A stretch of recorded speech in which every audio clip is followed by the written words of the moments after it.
like me, monkey, and you call me trainee.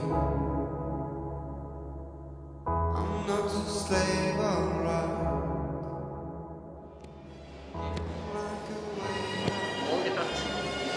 Bonjour à toutes, bonjour à tous, c'est Hugo de Feather TV, j'espère que tout le monde va bien. Cette semaine, on est au Festival international du film indépendant de Bordeaux et avec quelques petites vidéos, on va essayer de vous faire découvrir l'envers du décor avec des interviews, des projections. Pour l'instant, la première journée des festivaliers est terminée. Je vous propose de jeter un petit coup d'œil à ce qu'a fait Feather TV aujourd'hui. Ah oui, à ce propos, j'avais une petite question à vous poser. Est-ce que vous êtes... Plutôt Braque, Vasarely. Parce que nous, on est plutôt Braque et plutôt Guillaume Braque. Plutôt Braque. Ah d'accord. L'équipe de Feather TV a rencontré pour une interview spéciale le lauréat du FIFIP de l'année dernière, Guillaume Braque, qui est venu cette année en tant que membre du jury. Allez, c'est parti.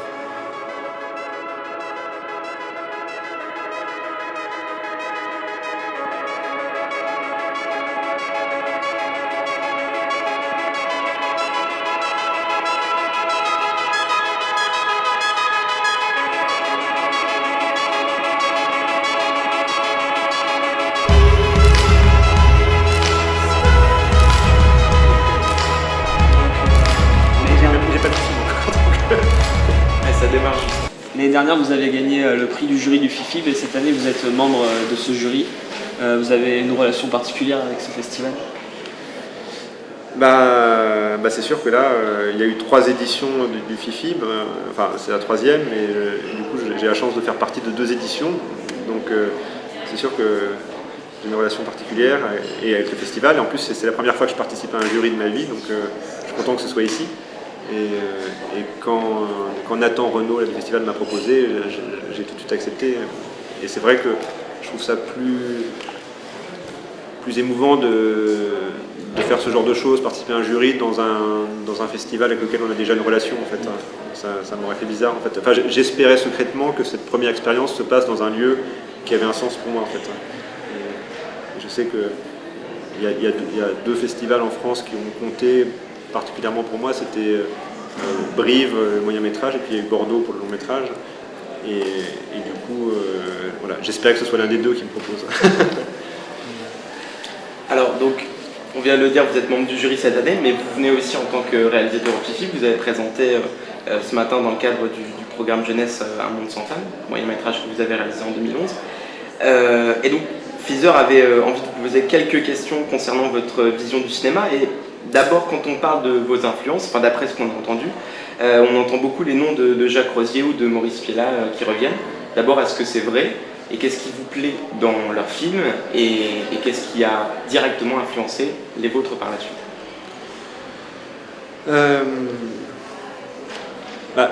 C'est sûr que je pense que n'importe quel réalisateur a des cinéastes qui ont compté plus que d'autres pour lui. Et puis d'ailleurs, il y a des films qu'on aime énormément, mais qui nous influencent un peu moins, et qui sont, en tout cas dont l'influence est peut-être moins visible dans son propre travail. Et puis il y a des films, au contraire... ce qui est particulier, c'est que moi, il y a des films que j'adore, mais pour autant, je ne peux pas dire qu'ils m'ont influencé. Il y a des films, même parfois que je trouve peut-être moins aboutis, mais qui m'ont plus influencé. Et ce qui est vrai, c'est que j'en ai souvent parlé. Il y a sans doute un trio de réalisateurs français qui m'a particulièrement influencé, et qui m'a même donné le désir de faire des films. Et c'est Jacques Rosier, Maurice Pialat et Éric Rohmer. Mais bon, d'une certaine façon, après, on devient un peu prisonnier de ses propres références et des discours, etc. Et en fait, en y réfléchissant, je me rends compte qu'il y a quand même aussi beaucoup d'autres films qui m'ont marqué. On en parlait avec Nathan Renaud tout à l'heure. Justement, en revoyant Un monde sans femmes, il me disait, moi je sens très fort l'influence de la comédie américaine, de Judd Apatow, etc. Et je lui disais, bah oui, bien sûr, c'est vrai. Et de cette façon, c'est une chose dont j'ai moins parlé, mais qui sont très importantes aussi. Et puis, et même, on parle de la comédie américaine, moi même je sais qu'un film comme Two Lovers de James Gray m'avait aussi beaucoup influencé pour Un monde sans femmes, de nouveau pour Tonnerre, et là de nouveau j'ai l'impression pour le film que je suis en train d'écrire. Donc voilà, je ne suis pas non plus un obsessionnel du cinéma français et de ce cinéma français-là qui a beaucoup compté, qui compte beaucoup pour moi. Enfin, ce que j'aime dans ce cinéma-là, c'est en fait son côté extrêmement vivant en fait, et extrêmement incarné. Enfin, la forme à la fois de liberté, de vérité qui s'en dégage, et le côté pas du tout fabriqué en fait. C'est des films qui sont pas fabriqués et qui respirent quoi. Voilà. Et moi, c'est un peu quelque chose qui m'obsède en effet, que les films respirent, quitte d'ailleurs à être parfois un peu imparfait, peut-être un tout petit peu plus fragile, un peu moins fini, un peu moins poli, mais un peu plus vivant quoi. Et puis aussi ce rapport entre les acteurs professionnels et les acteurs non professionnels, et l'importance des lieux qu'on filme, tout ça, c'est quelque chose qui compte beaucoup pour moi. Dans vos 2 courts-métrages, Naufragé et Un monde sans femme, tout comme dans Tonnerre d'ailleurs, vous tournez autour de la thématique de la relation amoureuse, souvent chaotique. Est-ce que vous avez fait le tour de la question? Je pense qu'on ne fait jamais le tour de la question de la relation amoureuse. Enfin, je pense qu'il y a des réalisateurs qui ont fait 30 films sur la question amoureuse. Cela dit, d'une certaine façon, je pense que ce serait presque... Enfin, je pense qu'en fait, mes films, même si évidemment ils parlent de sentiments amoureux, ne parlent pas que de ça. Je pense que ce serait peut-être... les réduire, en fait, j'ai l'impression qu'ils embrassent aussi d'autres choses. Je sais pas, dans Tonnerre, il y a vraiment la relation entre un père et un fils qui est très importante. Dans Un monde sans femme, il y a aussi la question de la solitude, la question de l'isolement, la question de Paris, de la province, etc. Enfin, c'est des choses aussi qui comptent. Et je pense que j'aurais du mal à faire un film dans lequel la question des sentiments et la question amoureuse soit totalement absente. Mais par exemple, le film sur lequel je travaille en ce moment est quand même... il parle beaucoup d'amitié, il y a de nouveau une figure de père assez marquante. Il y a évidemment des histoires amoureuses, mais peut-être d'ailleurs que justement la question amoureuse sera un peu moins au centre que le film précédent. Vous pouvez nous en dire un peu plus sur ce film? Non, j'en ai dit assez. Vous êtes en train de l'écrire là, c'est ça? Ouais, je suis en train d'écrire. D'accord. Et justement, vous avez beaucoup tourné avec Vincent Macaigne, ce qui fera partie à nouveau de cette aventure? En fait, le film sur lequel je travaille en ce moment, c'est un film dans lequel les personnages principaux ont une vingtaine d'années. Donc j'ai peur que Vincent Macaigne ne puisse pas se glisser dans ce rôle-là, dans ces rôles-là. Peut-être qu'il y aura un rôle pour lui, je ne sais pas encore, mais oui, c'est un projet où il n'y a pas la même évidence qu'il pouvait y avoir sur les films précédents, et certainement qu'on refera des films ensemble. En tout cas, moi j'en ai le désir et je pense que lui aussi, mais j'ai l'impression que si je fais le film que je suis en train d'écrire, ce sera un film plutôt sans lui. Qu'est-ce qui vous plaît, juste pour rebondir dans le travail avec Vincent Macaigne, qu'est-ce qui vous plaît? Beaucoup de choses. Vincent Macaigne, c'est quelqu'un qui a énormément compté pour moi. Je pense que je suis devenu réalisateur avec lui, et je pourrais presque dire grâce à lui, en tout cas avec lui.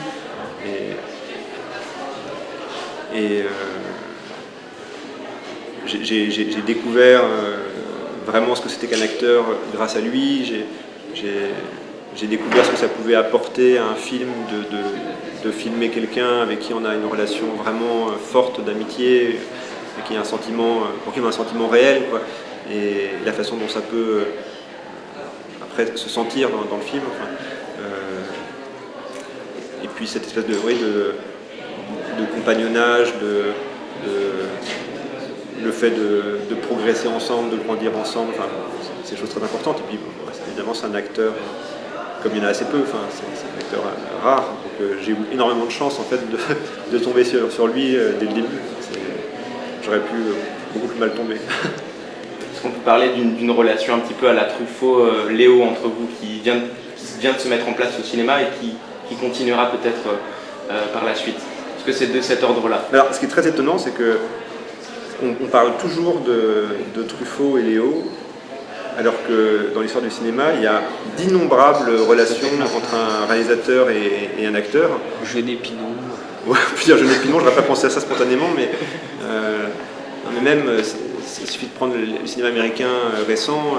Si on prend James Gray et Joaquin Phoenix, si on prend Jeff Nichols et Michael Shannon, enfin, si on prend Arnaud Desplechin et Mathieu Amalric, enfin, on peut en trouver des. Alors, et c'est étonnant en fait. Et d'ailleurs, alors effectivement, ce qui est beau avec Truffaut et Léo, c'est que vraiment là, c'est un exemple assez rare d'un acteur qui était enfant, enfin en tout cas ou jeune adolescent, et qui est devenu adulte dans le cinéma de ce réalisateur-là. Et ça, il y a assez peu d'exemples. Je pense qu'on pourrait en trouver d'autres, mais il n'y en a pas tant que ça. Ouais. Moi, Vincent Macaigne, je ne l'ai pas pris enfant.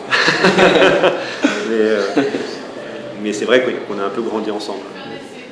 Alors moi, j'avais une question sur une de vos particularités techniques. Vous tournez vos films à la pellicule, 16 mm. À l'heure où l'ensemble de la production cinématographique est plus ou moins bouleversé par le numérique, est-ce que c'est par nostalgie de la pellicule ou vraiment purement par choix esthétique? J'ai l'impression que l'usage de la pellicule dans mes films, c'est les deux. Il y a bien sûr une forme de nostalgie. Enfin, comme tous les réalisateurs de ma génération, j'en suis venu à faire des films, en tout cas avoir le désir de faire des films grâce à d'autres films que j'ai pu voir sur un grand écran, et ces autres films, je les voyais toujours en pellicule. Donc mine de rien, ça fait partie de mon éducation artistique, même mon œil a été profondément nourri par ça.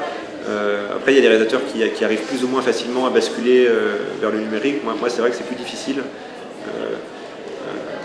Moi, je continue à penser que quand même, malgré tous les progrès du numérique, malgré certains films que je trouve très très beaux tournés en numérique, enfin, je continue à trouver qu'il y a une forme de grâce et de poésie qui...